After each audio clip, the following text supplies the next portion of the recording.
kan apa namanya kata kerja operasi di awal yang tadi. Ibu diawali dengan peserta didik, langsung menulis ada seperti itu.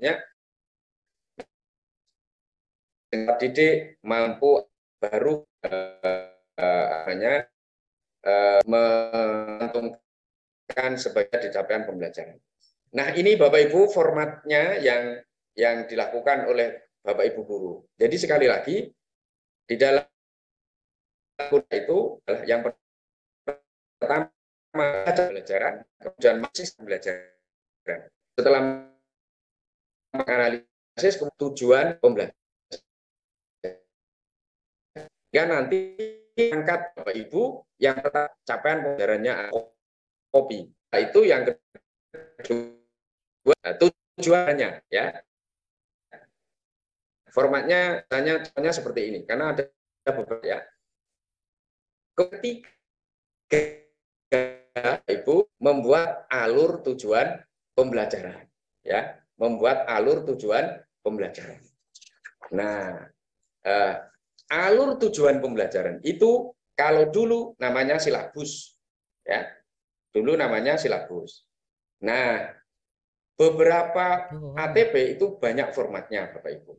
Tetapi yang paling penting di dalam ATP atau alur tujuan pembelajaran itu satu, urutan pengembangan kompetensi dalam satu fase. Ya. Kemudian yang kedua apa? Cakupan dan tahapan pembelajaran yang linear dari awal fase.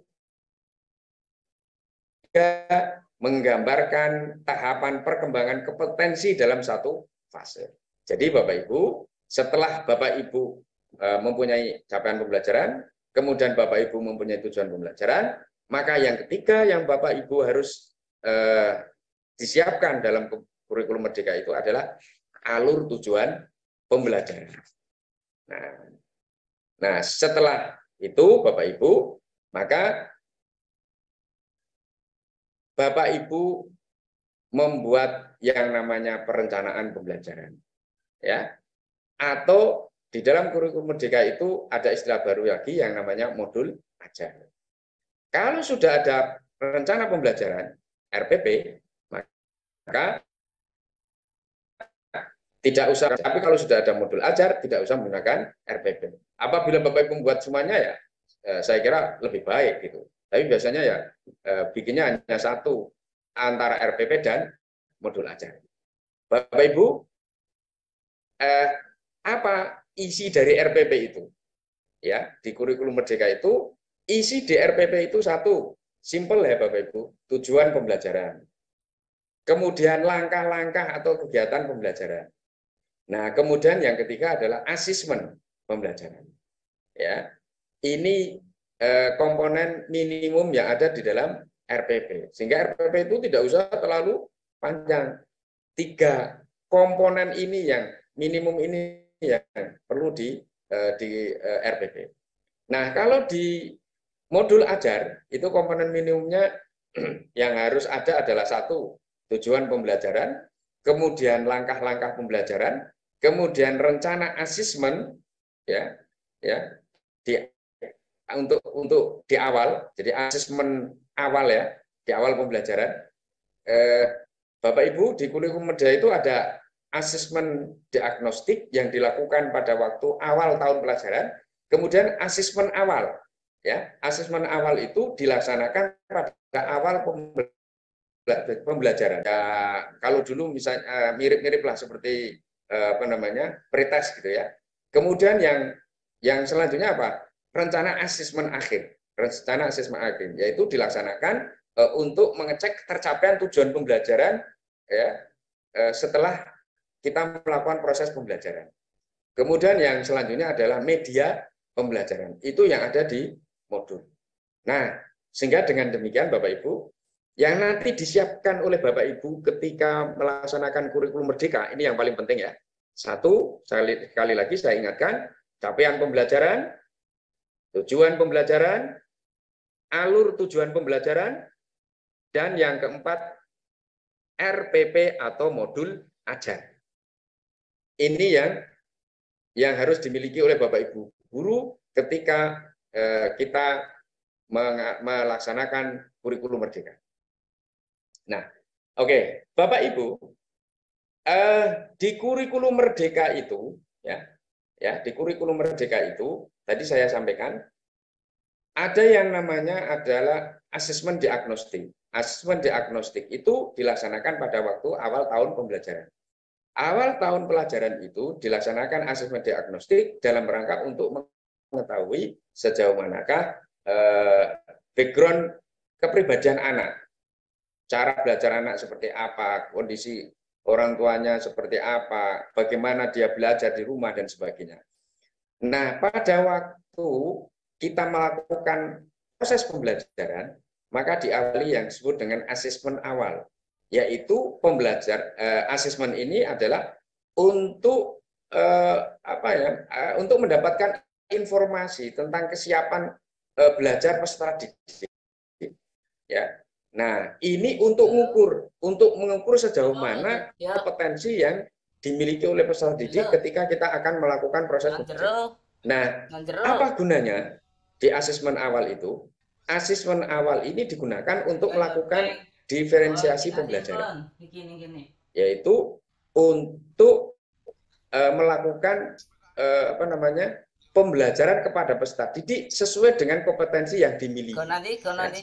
Maka di dalam istilah baru di kurikulum merdeka ini ada yang namanya pembelajaran berdiferensiasi, yaitu pelaksanaan pembelajaran yang disesuaikan dengan keadaan peserta didik, tetapi dengan tetap memberikan hak pendidikan yang sama untuk semua peserta didik sesuai dengan kebutuhan dan perbedaan peserta didik itu.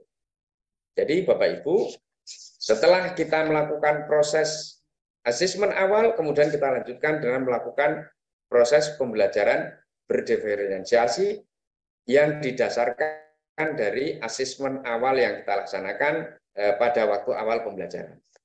Nah, Bapak Ibu, konsep pembelajaran berdiferensiasi apa? Oke, Bapak Ibu, masing-masing peserta didik itu mempunyai minat, mempunyai kesiapan belajar, kemudian dia juga punya profil belajar yang berbeda-beda. Minatnya masing-masing peserta didik itu lain. Ada yang sangat berminat misalnya di eksak, tapi ada juga yang berminat di di seni, atau ada juga yang minatnya di sosial, ya, misalnya begitu. Kesiapan belajar masing-masing peserta didik itu juga berbeda-beda, Bapak Ibu. Ada yang dia sudah mampu, ya, karena dia pinter di mata pelajaran fikih, karena mata pelajaran fikih ini kan, ya, untuk mata pelajaran agama misalnya fikih, akidah, akhlak ini kan materinya hampir sama. Nah, itu mereka itu karena sudah pinter, maka dia punya kompetensi. Nah, ada yang pinter fikih itu ketika dilakukan asesmen awal, dia bisa menguasai kompetensi itu secara baik. Tetapi ada juga karena dia itu belum bisa menguasai betul, maka dia belum mempunyai kompetensi di bidang itu. Nah, sehingga dengan demikian kesiapan masing-masing siswa ini berbeda dengan satu dengan yang lain. Kemudian profil belajar mereka. Ada yang dia itu memang karena fasilitas di rumahnya itu punya kesempatan karena orang yang mampu, misalnya punya kesempatan belajar yang lebih banyak. Ada juga anak-anak yang barangkali karena membantu orang tuanya, dia tidak punya kesempatan untuk belajar yang lebih banyak. Nah, sehingga disinilah keragaman peserta didik. Ya, jadi masing-masing peserta didik itu punya keragaman yang berbeda-beda. Nah, Bapak Ibu, maka ketika kita sudah mengetahui itu, maka di dalam diferensi pembelajaran itu kita bisa melakukan diferensiasi pembelajaran melalui konten, ya. Konten.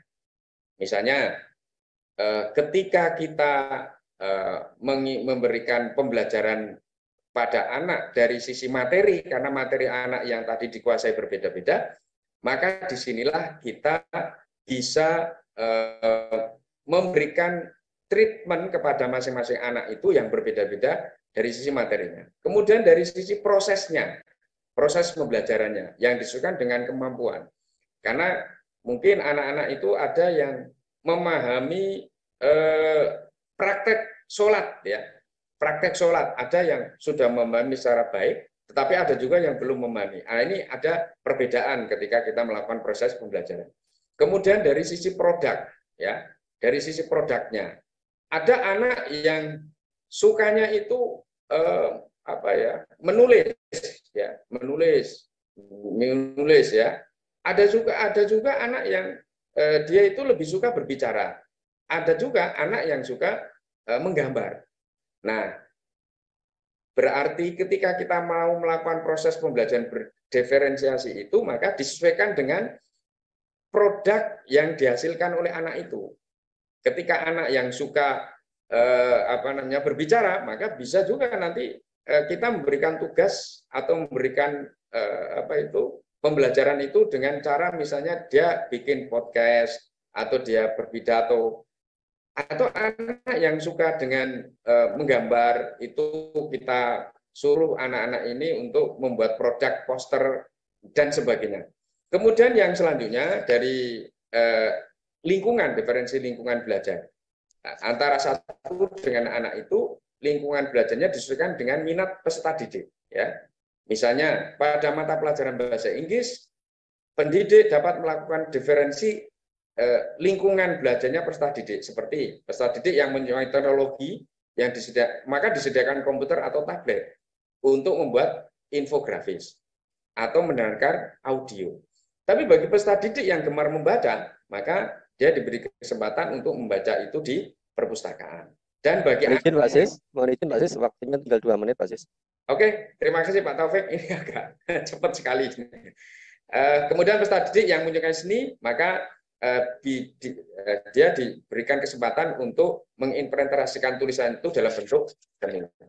Bapak Ibu, mohon maaf karena sebetulnya materinya itu sangat banyak, tetapi karena saya diberi waktu oleh Pak Taufik hanya 45 menit, mohon maaf apabila saya memberikan materi ini agak terlalu cepat, tapi saya berharap bahwa apa yang saya sampaikan ini Bapak Ibu justru penasaran sehingga nanti kita bisa berdialog dan kita bisa sharing bersama dalam rangka untuk kita memahami pembelajaran paradigma baru di kurikulum Merdeka kali ini.